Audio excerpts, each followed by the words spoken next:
ایک بادشاہ نے ایک شاہراہ بنوائی اور پھر اس پر ایک دوڑ کا اعلان کیا جس میں تمام شہری حصہ لیں، اور جو سب سے اچھا سفر کرے گا بادشاہ اسے انعام دے گا۔ سب نے حصہ لیا۔ بادشاہ سب دوڑنے والوں کے تاثرات پوچھتا رہا۔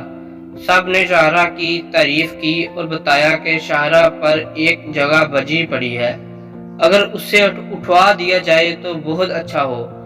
شام تک سب لوگ چلے گئے۔ ایک سپاہی نے خبر دی کہ دوڑ میں حصہ لینے والوں میں سے ایک آدمی ابھی آنا باقی ہے۔